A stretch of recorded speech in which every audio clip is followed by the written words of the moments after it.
एक भक्ति और एक मुक्ति।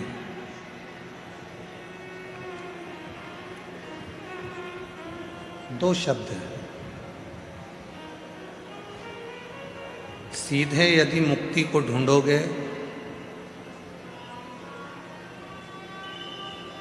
तो प्राण छूट भी जाएंगे, मर भी जाओगे, चले भी जाओगे, प्राण चले भी जाएंगे, फिर वापिस पुनः जन्म लेना पड़ेगा। रोज जैसे सेट करते हो वैसा कर दो।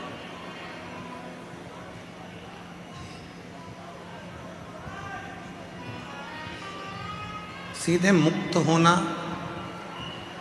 प्राण चले गए, शरीर चला गया, फिर वापिस जन्म लिया और जन्म लेकर फिर इस संसार सागर में आ गए।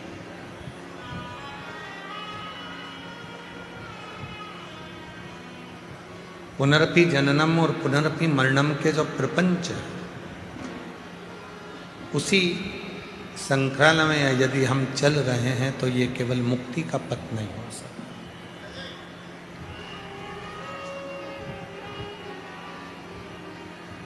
शिव महापुराण की कथा कहती है, जब व्यक्ति के जीवन में भक्ति बढ़ती है, भक्ति का प्रवेश होता है और वो भक्ति इतनी अविरल हो जाती है, इतनी अविरल हो जाती है, तो परमात्मा को तुम्हें वापिस भेजना नहीं होता। परमात्मा आपको जब लेकर जाता है तो अपनी शरणागति में उसको रख लेता है, फिर वापिस नहीं कर सकता। बस भक्ति को बढ़ाना है, भक्ति को बढ़ाना। ये चल रहा है ये वाले।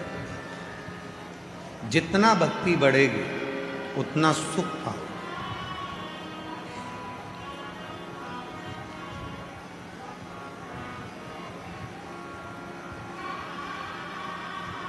मकान लोन पर मिल सकता है, जमीन लोन पर मिल सकती है, गाड़ी लोन पर मिल सकती है, फ्रिज लोन पर मिल सकता है, वॉशिंग मशीन भी लोन पर मिल सकती है, सोना और चांदी भी लोन पर मिल सकता है।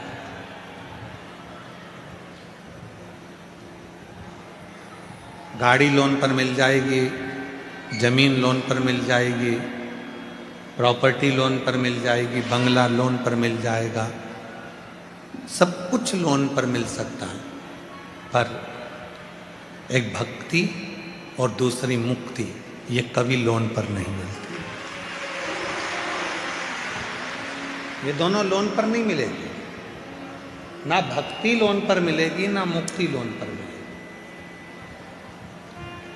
दोनों में लोन नहीं मिल सकता। अपने को खुद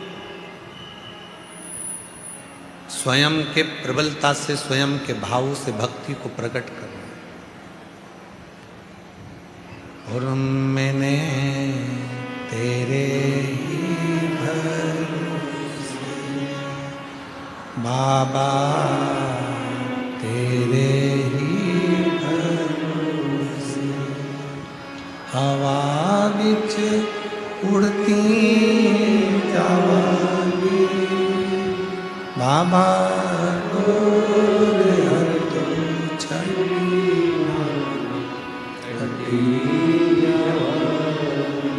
भोले, मैं तेरी कदम शंभू, मैं तेरी कदम हवा उड़ती जावांगी बाबा, डोर हर तो छड़ी कटी। एक भक्ति दूसरी मुक्ति, ये कभी लोन पर नहीं मिलती, कभी लोन पर नहीं मिलेगी। आपको स्वयं धारण करना होगा, आपको स्वयं अपने भीतर उतारना होगा। और इतनी शिव की भक्ति कर लो, इतनी शिव की भक्ति कर लो कि मुक्ति मांगना ही नहीं पड़े और परमात्मा मुक्त कर, इतनी भक्ति कर।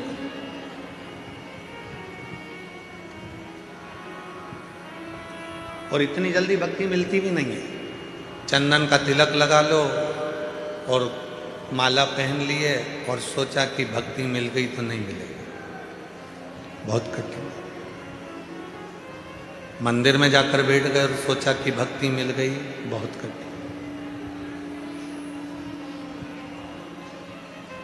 तीर्थ में जाकर बैठ गए और सोचा कि भक्ति मिल गई, नहीं मिल सकती। गंगा यमुना के तट पर जाकर बैठ गए और सोचा कि भक्ति मिल जाएगी, नहीं मिल सकती, नहीं मिल, इतनी जल्दी नहीं मिल सकती। बहुत परीक्षा लेता है वो, बहुत, तब जाकर भक्ति प्राप्त होती है।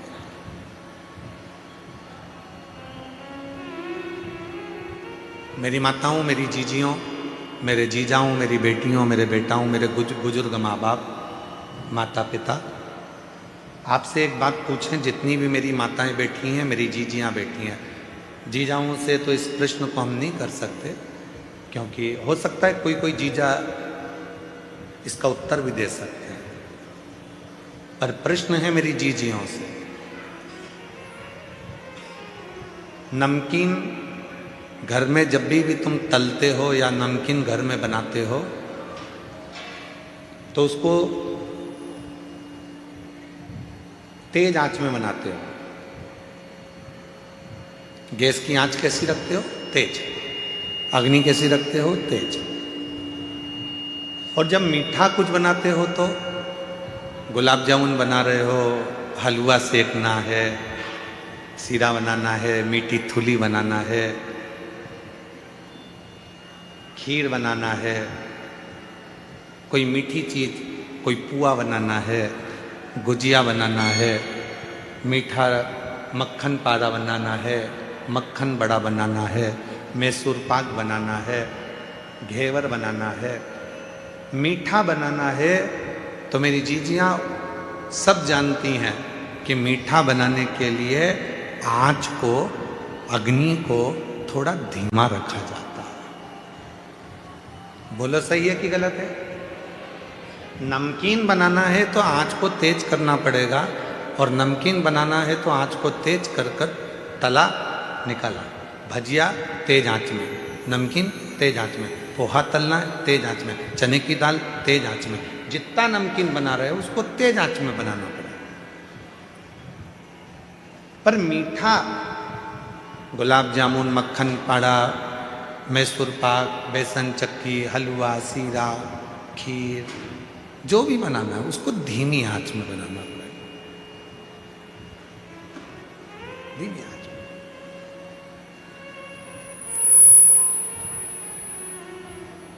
बस भक्ति भी वो मीठा है जिसको धीरे धीरे धीरे धीरे, जैसे आटे को सेको धीरे धीरे, सुगंध आने लगती है आटे के सिकने की, उसके बाद फिर वो हलवा तैयार हो जाता है, सीरा तैयार हो जाता है। गुलाब जामुन को भी धीमी आंच में सेके जाओ, सेके जाओ, उसमें स्वाद और कलर अपने आप बदल जाता है। गुजिये को धीमी आंच में सेके जाओ, उसका कलर और आनंद, सुगंध अपने आप आना चालू हो जाती है। उसी तरह अपने आप को मिठाई समझो और भक्ति के आनंदमय भावों में इसको सेकना प्रारंभ करो। धीरे धीरे धीरे धीरे जब भक्ति करते जाओगे तो इसका कलर भी चेंज होगा, स्वाद भी चेंज होगा और सुगंध भी चेंज होगा।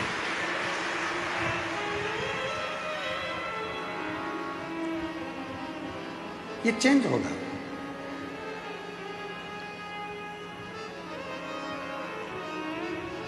भक्ति वो मिठास है जो धीरे धीरे प्रवेश करती है।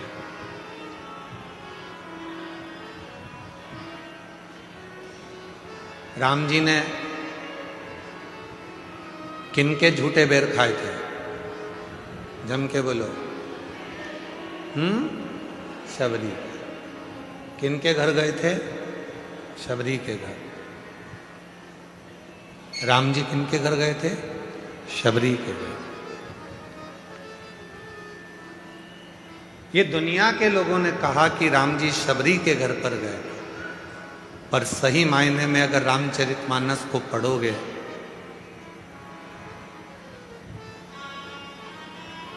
स्कंद पुराण का मानस खंड यदि पढ़ोगे तो उसमें आता है कि राम, मेरे भगवान श्री राम शबरी के दरवाजे पर नहीं, सब्र के दरवाजे पर गए थे। जिसके भीतर सब्र है राम उसके पास आता जरूर है।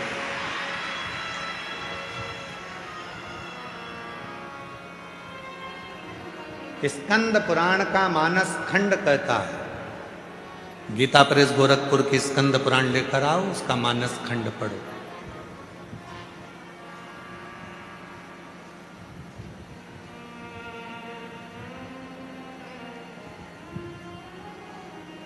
स्कंद पुराण का मानस खंड कहता है कि राम जी शबरी के दरवाजे नहीं, राम जी सब्र के दरवाजे पर गए। सब्र, जिसके भीतर सब्र है, जो सब्र धारण कर सकता है, जो थोड़ी सी सब्री धारण कर सकता है, मेरे परमात्मा उसको मिलते जाए। और आप और हम ऐसे हो गए कि हमारे अंदर सब्र तो है ही नहीं। आज लोटा भर के जल चढ़ाया तो कल रिजल्ट आना चाहिए।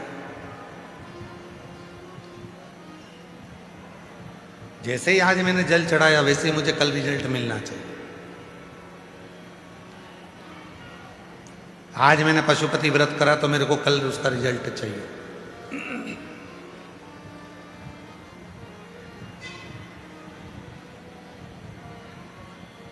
आज मैंने धतूरा चढ़ाया तो मुझे उसका रिजल्ट कल चाहिए।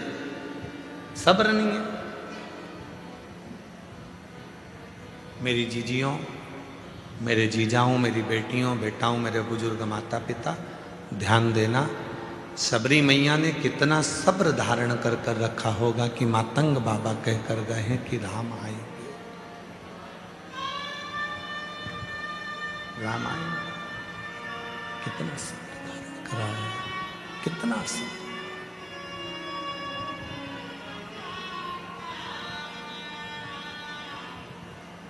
और शबरी अम्बा ने जो सब्र धारण करा तो सब्र के बल पर एक दिन मेरे भगवान श्री राम उनके पास पहुंचे।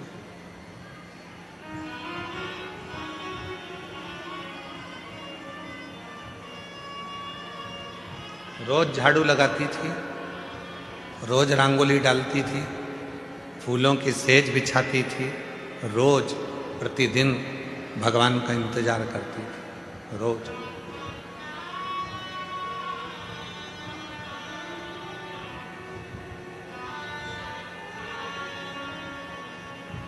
और शबरी बुआरे रास्ता आएंगे राम जी,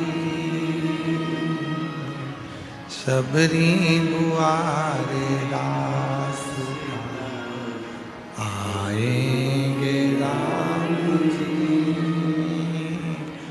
मेरा भी धन्य जीवन बनाएंगे राम जी, मेरा भी धन्य जीवन बनाएंगे राम। शबरी बुआरे रास्ता आएंगे राम जी, शबरी बुआरे रास्ता आएंगे राम जी, ओ शबरी बुआरे रास्ता आएंगे राम जी, शबरी बुआरे रास्ता आएंगे राम जी, शबरी बुआरे रास्ता आएंगे राम जी, शबरी बुआरी रास्ता आएंगे राम जी, मेरा भी धन्य जीवन बनाएंगे राम जी, मेरा भी धन्य जीवन बनाएंगे राम। शबरी रोज बुआरी लगाती है, शबरी रोज झाड़ू लगाती है, शबरी रोज बुआरी काट रही है, प्रतिदिन झाड़ू लगा रही है, प्रतिदिन बुआरी काट रही है, रोज सेज बिछा रही है, रोज परमात्मा को बुलाने का इंतजार कर रही है। सब्र रखो थोड़ा सा, थोड़ा सा सब्र। पशुपति व्रत करा, थोड़ा सब्र रखो। शिव जी पे 1 लोटा जल चढ़ाते हो रोज, थोड़ा सब्र रखो। आज फुलेरा दूज पे बाबा को धतूरा चढ़ाया है, थोड़ा सब्र रखो, इंतजार करो। एक बच्चे को भी जन्म लेने में 9 महीने लगते हैं और तुम पशुपति व्रत करके सोचती हो कि बस अब भी हो जाए मेरा काम, अब भी। लोटा भर के जल चढ़ाने से तुम सोचती हो कि मेरा काम बस कल ही हो जाना चाहिए। एक बच्चा भी जन्म लेता है तो उसको 9 महीने लगते हैं। एक बीज को पृथ्वी में डालते हैं तो अंकुरित होने में 1 हफ्ता लग जाता है, 15 दिन लग जाते हैं, 1 महीना लग जाता है, 2 महीना लग जाता है, और तुम्हें तुरंत उसका फल चाहिए। तुरंत फल के चक्कर में तुम कहीं ना कहीं किसी ना किसी बाबा जोगी के चक्कर में पड़ जाओगे और आडंबर में फंस जाओगे और तुम्हारी जिंदगी बर्बाद कर लो।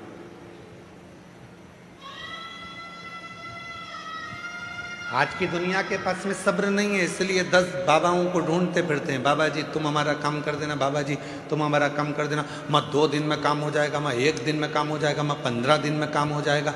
अगर ऐसा ही काम 2 दिन में 5 दिन में होता रहता तो बाबा खुद का काम कर लेता। सब्र रखना पड़ेगा। मैजिक नहीं है कि चुटकी बजाई और काम हो गया। थोड़ा सा कुछ उठाकर फेंक दिया और तुम्हारा काम, ना ना ना, ये मैजिक नहीं। इंतजार करो, थोड़ा प्रतीक्षा करो, थोड़ी सब्र रखो।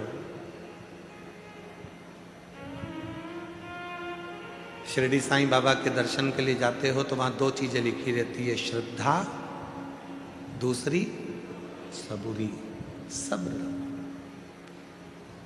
जितना सब्र रखोगे उतना उतना तुम्हारे जीवन को सुख प्राप्त हो। हम सब्र ही नहीं रख पा रहे। हमने बोला और हमारा काम होना चाहिए, हमने बोला ऐसा होना तो होना। शिव जी को जल चढ़ाया, हमारा काम होना तो होना। हमने भगवान से प्रार्थना करी, ऐसा होना तो होना। सब्र। आज धतूरा चढ़ाया तुम लोगों ने, सबने, पूरा भारत, पूरा विश्व आज शिव जी को धतूरा चढ़ा रहा है। और कई जगह पर धतूरे की कीमत 100 रुपए हो गई है।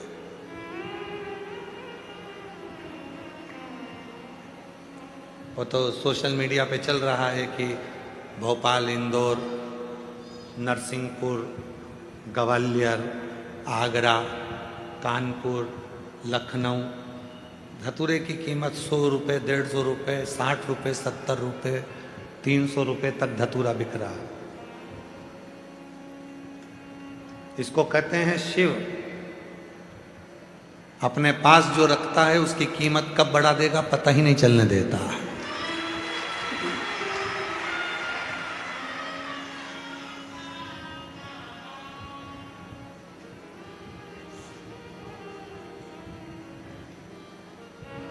आज आप लोगों ने हल्दी लगाकर धतूरा चढ़ाया है, शिव जी को प्रार्थना करी है, निवेदन करा है, विनती करी है, विनय करा है, बाबा को अपने मन की बात कही है। थोड़ा इंतजार करना, थोड़ी प्रतीक्षा करना, थोड़ी प्रतीक्षा करना, थोड़ा इंतजार करना। इस धतूरे का फल आपको मिलेगा जरूर। बाबा खाली नहीं करेगा, भर कर भेजेगा।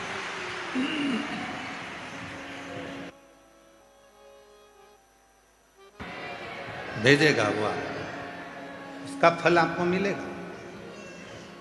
एक लोटा जल चढ़ा रहे हो तो उसका भी फल आपको मिलेगा। पशुपति व्रत कर रहे हो तो उसका भी फल आपको मिलेगा।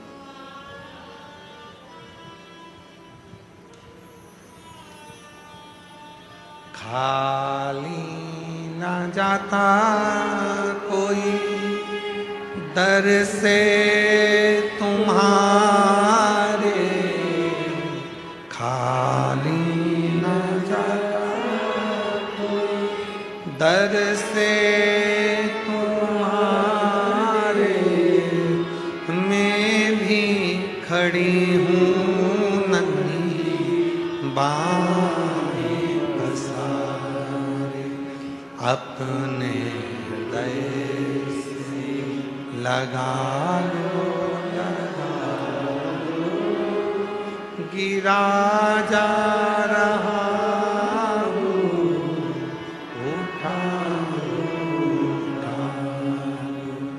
भोले अपने दर से अब तो ना टालो, गिरी जा रही हूँ, उठा। उसका फल आपको प्राप्त मिलेगा। सब्र रखना, इंतजार करना।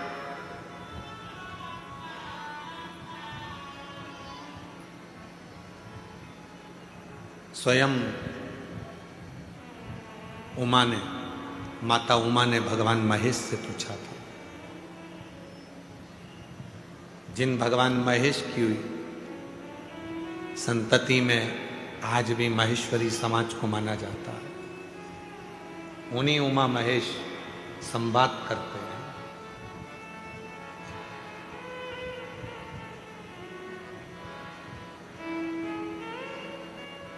उन्हीं उमा महेश, माता उमा ने महेश भगवान से पूछा, शिव जी से पूछा,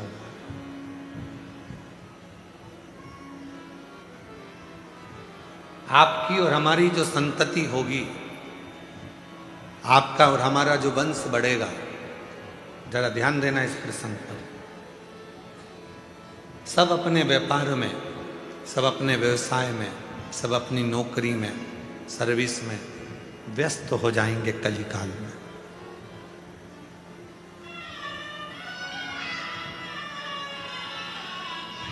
संसार का प्रत्येक मानव अपने अपने कार्य में लगा रहेगा, तब उस व्यक्ति वो अपने परिवार का भरण पोषण करेगा, अपने आप को संभालेगा, समाज को संभालेगा, घर को संभालेगा, कुटुंब को संभालेगा, परिवार को संभालेगा।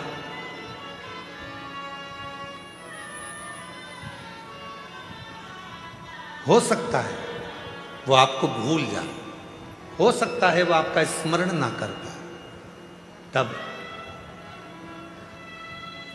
आप उस जीव को मुक्त कैसे करेंगे, उसके कार्य को सफलता कैसे देंगे, उसको फलित कैसे करेंगे। भगवान महेश ने मां उमा को जो कहा वो आपकी जिंदगी में उतार कर रखना।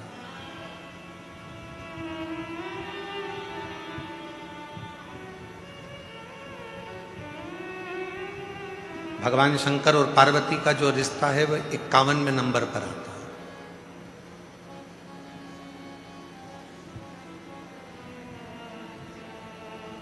माता सती और शिव जी का जो विवाह है वो 49वें नंबर का है। 50वें नंबर में बीच में सती और पार्वती के बीच में एक भगवान शिव और माता पार्वती का, सती का प्रागट्य एक और हुआ है जिसमें माता पार्वती जी कोयल बनी हैं और भगवान देवादिदेव महादेव नीलकंठ बने हैं। ये बीच में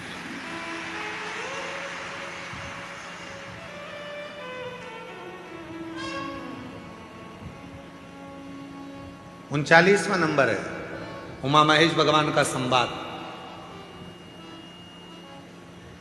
और उन संवादों में माता पार्वती जी ने पूछा कि जीव को मान लो तुम्हें भूल गया, तुम्हारा स्मरण नहीं कर पाया, तुम्हारा भजन नहीं कर पाया, तुम्हारे मंदिर तक भी नहीं पहुंच पाया, तुम्हें भूल गया, तुम्हारे मंदिर तक भी नहीं पहुंचा, तो उसकी गति कैसे होगी, उसकी मुक्ति, उसका कार्य सिद्ध कैसे होगा, उसको सफलता कैसे मिलेगी। तो जो भगवान महेश ने माँ उमा को कहा, संपूर्ण जगत के लोगों को याद रखना चाहिए।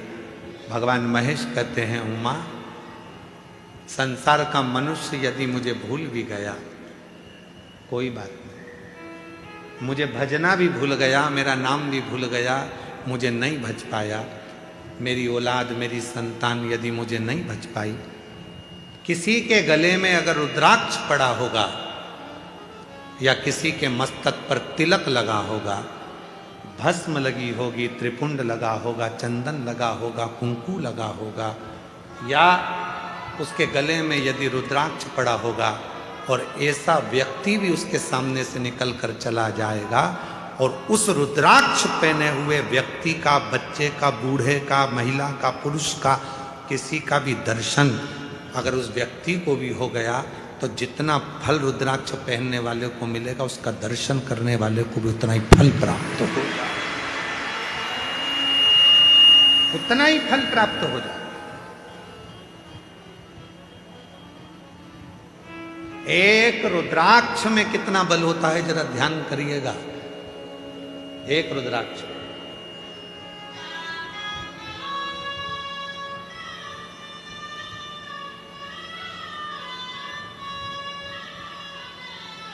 63 नैनार,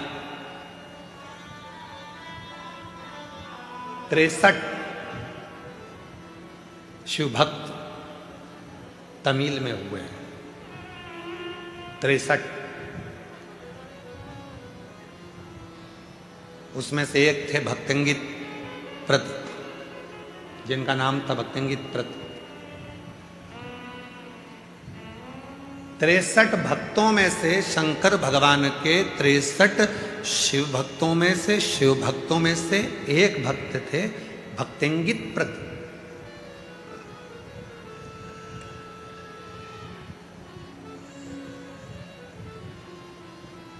बहुत बड़े पैसे वाले थे, बहुत बड़े। उनके पिताजी भी हीरे पन्ने का काम करते थे और भक्तंगित प्रत पिताजी के जाने के बाद वो भी हीरे पन्ने का काम करते थे। मां कावेरी के तट पर रहते थे। जैसे उत्तर में मां गंगा की पूजन होती है, वैसे ही दक्षिण में मां कावेरी की पूजन होती है। शिव जी के भक्त तो थे ही नहीं, उनका नाम माम स्मरण में था ही नहीं, वो पहले भक्त नाम ही नहीं था उनका। वो तो एक सेठ थे, धनिक सेठ, पैसे वाले, धनपति, करोड़पति। विदेश में उनका व्यापार होता था भक्तंगित प्रत का। खूब दौलत थी, खूब धन था, खूब वैभव था, कोई कमी नहीं थी। उन्होंने अपनी जिंदगी में शिवालय भी नहीं गए, पर एक नियम उन्होंने अपने जीवन में बनाया था, मां कावेरी का स्नान करना, मां कावेरी का दर्शन करना और मां कावेरी के स्नान कर कर अपने घर आना और अपने व्यापार में लग जाना। अब जो लोग कहते हैं कि हमें दुकान से फुर्सत नहीं मिलती, हमें व्यापार से फुर्सत नहीं मिलती, हमें पढ़ाई से फुर्सत नहीं मिलती, हमें नौकरी से फुर्सत नहीं मिलती, उनके लिए सबसे अच्छी कथा है भक्तंगित प्रत की। 63 नैनारों में से, शिव संप्रदाय के सुंदर भक्तों में से, तमिल के 63 भक्तों में से एक भक्त है, एक भक्त भक्तंगित प्रत।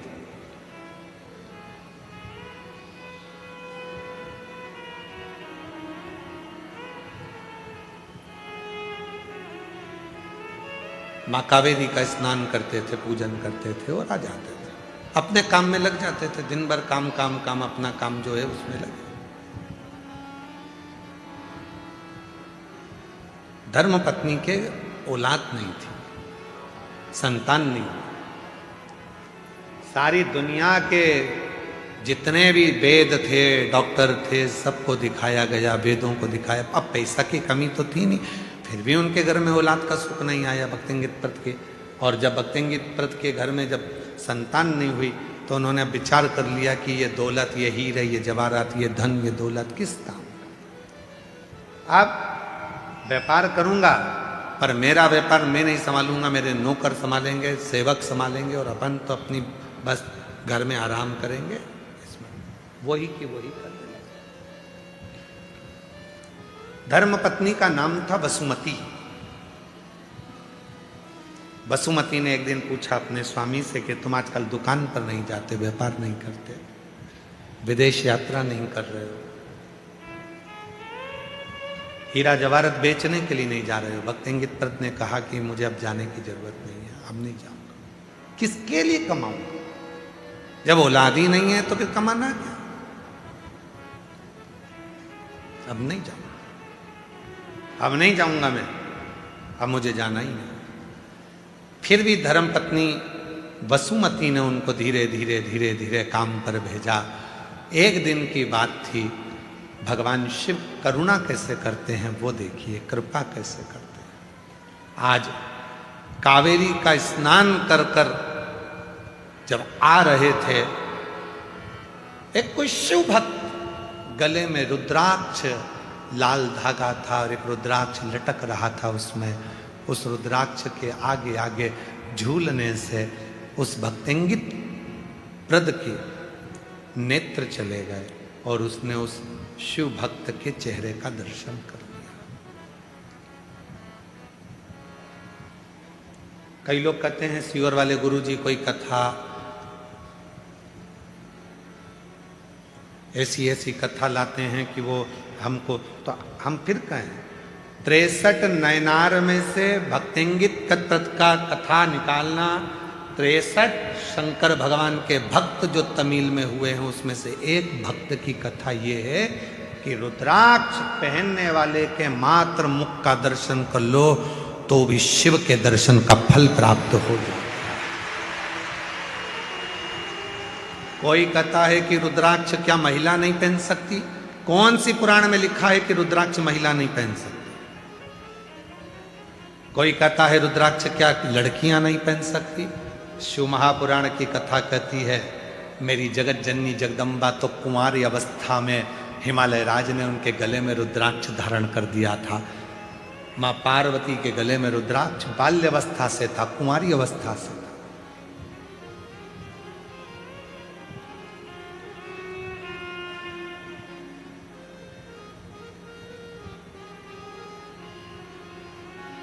रुद्राक्ष जिसको तुम धारण कर, कोई व्यक्ति पे ना, यहाँ आते हैं कई भक्त जो बेलपत्री लेने के लिए आते हैं तो हम देखते हैं उनके गले में रुद्राक्ष, कोई भाई है, कोई बच्चे हैं, कोई माताएं, उनके गले में जब रुद्राक्ष दिखता है तो रुद्राक्ष जब जिसके गले में दिखता है तो हम उसके चेहरे का दर्शन जरूर करते हैं। क्यों? उसमें मेरा शिव बसा है, इसलिए वो रुद्राक्ष पहनकर यहाँ पर। और जिसके गले में रुद्राक्ष नहीं होता वो बाजू में खड़े होकर भी चिल्लाता रहता है बाबा जी बाबा जी बाबा जी, तो भी हम उसको देखते ही नहीं। रुद्राक्ष है तो दृष्टि अपने आप जाती है।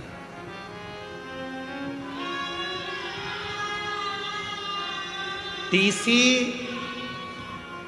ट्रेन का जो टीसी होता है, टिकट काटने वाला होता है, तुम टिकट लेकर बैठोगे तो तुम्हारे पास वो टीसी आएगा ही नहीं। टीसी हमेशा पहचानता है, जिसके पास टिकट नहीं होता उसको टीसी तुरंत देख लेता है। यही है। अच्छा, उसके पास में कोई जड़ी बूटी तो है नहीं, उसके उसके पास कोई जादू भी नहीं है कि वो तुम्हारे बिना टिकट को तुरंत पहचान लेता है। उसको वो निगाह से पहचान जाता है, उसके हाव भाव से पहचान जाता है कि इसके पास में टिकट है और इसके पास में टिकट नहीं है। बस टीसी उसके मन के अनुभव से समझ जाता है। उसी तरह शिव का भक्त आपके गले में अगर रुद्राक्ष होगा तो आपका केवल उस गले का कंठ देखकर, आपका हाव भाव देखकर समझ जाएगा कि इसने रुद्राक्ष धारण कर कर रखा है, तो दृष्टि चली जाए।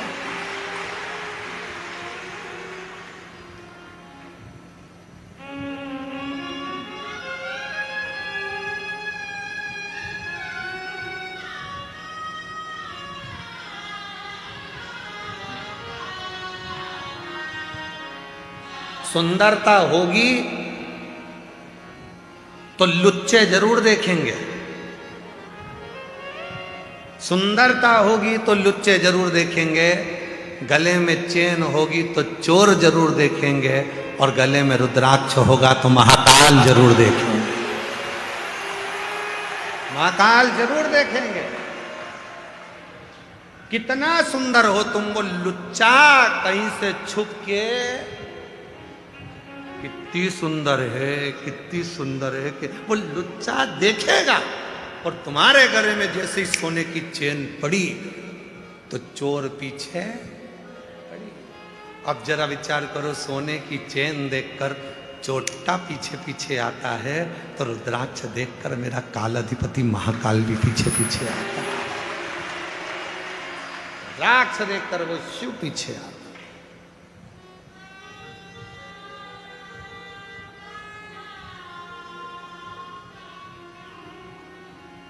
नैन लड़े त्रिपुरारी से मैं उनकी,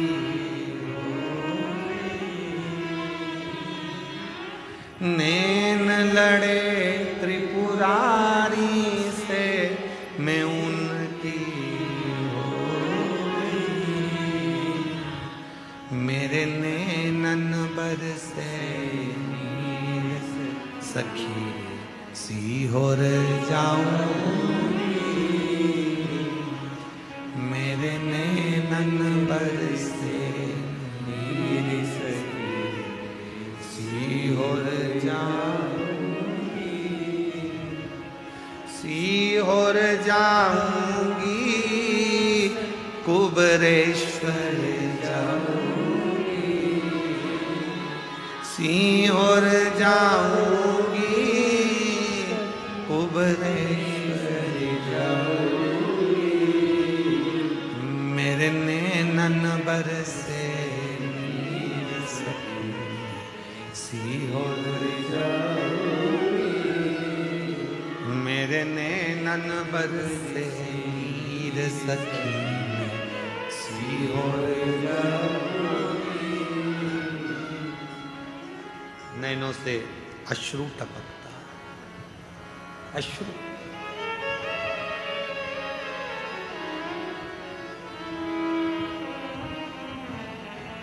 कल दो माताएं बात कर रही थी दरवाजे के बाहर बैठकर, अंदर आवाज आ रही थी, दोनों ना जाने कहां से आई थी, पता नहीं। अरे 2028 में सिंहस्थ भरा रहा उज्जैन को, अपन तो 15 दिन पहले आ जाएंगे। दूसरी बोली 15 दिन पहले क्यों? उज्जैन जाने के लिए सीहोर से तो जाना पड़ता है, उतर जाएंगे और 15 दिन कुबरेश्वर धाम और 15 दिन उज्जैन की धरा पर रहकर कुंभ का आनंद लें। अब वो तो बात कर रही थी, हम सुन के आश्चर्य में पड़ गए। इनकी प्लानिंग अभी से चालू हो गई, 28 तो देरी है।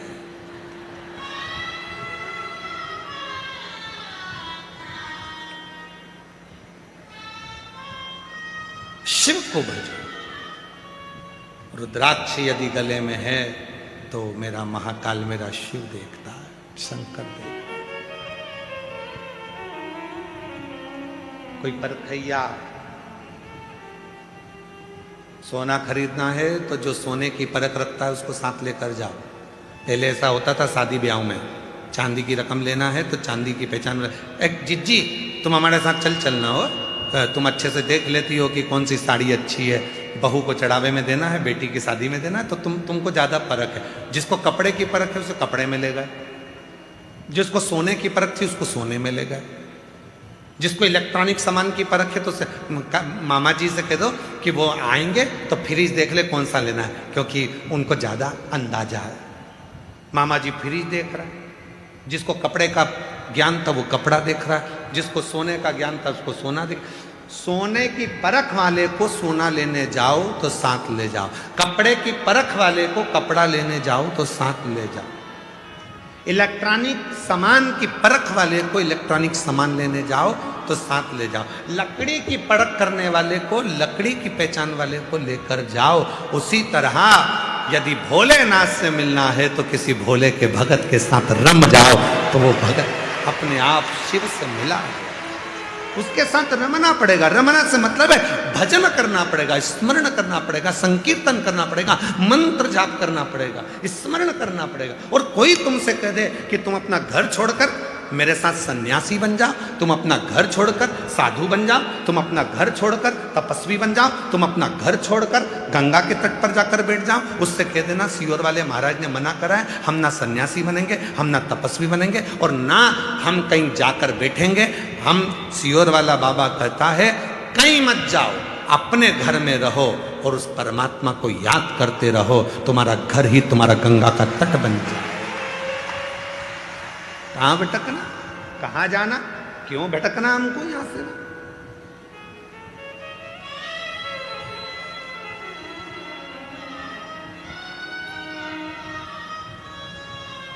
भटकन छोड़ो दो,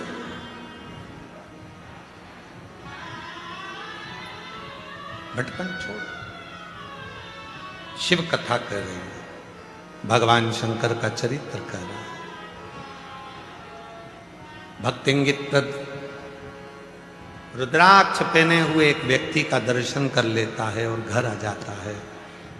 घर आकर उसने अपनी धर्म पत्नी वसुमती से कहा कि आज मुझे मार्ग में एक कोई रुद्राक्ष पहना हुआ कोई भक्त नजर आया,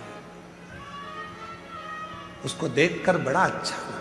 अब एक रुद्राक्ष क्या क्या कमाल करता है वो शिव पुराण की कथा में इन तमिल के 63 शिव भक्तों की कथा में से एक भक्तिंगित प्रत की कथा कर रही है।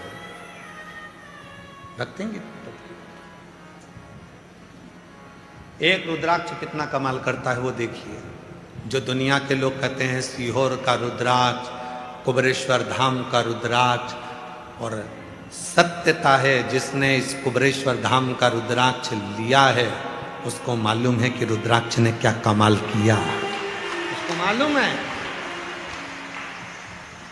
जिसको मिला वो क्या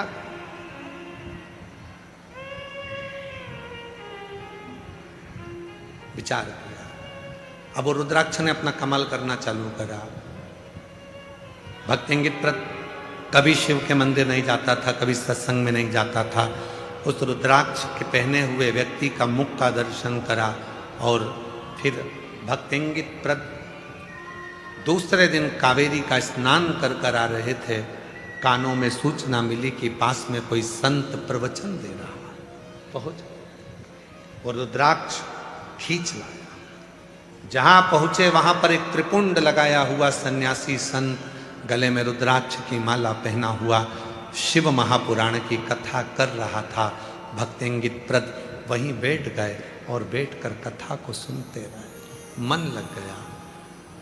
एक रुद्राक्ष ने उसको एक ऋषि के पास भेज दिया, ऋषि ने उसको कथा सुनाकर शिव के पास भेज दिया। अब तो भक्तिंगित प्रद घर पहुंचा तो अपनी धर्म पत्नी से बोला कल से तू भी कथा में चल। धर्म पत्नी भी स्नान करती है, पूजन करती है, कावेरी का स्नान कर कर संत के प्रवचन में शिव पुराण सुनने के लिए बैठ जाती है।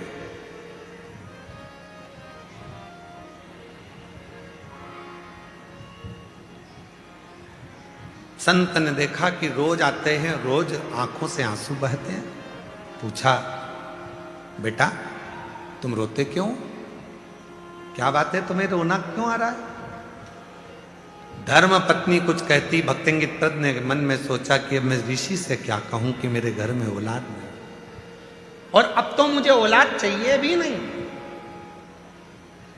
अब औलाद की कामना नहीं है, अब औलाद नहीं चाहिए, अब तो स्वयं औलाद नहीं शिव चाहिए, शंकर चाहिए, अब औलाद की कामना नहीं है। जब माता अंजना देवी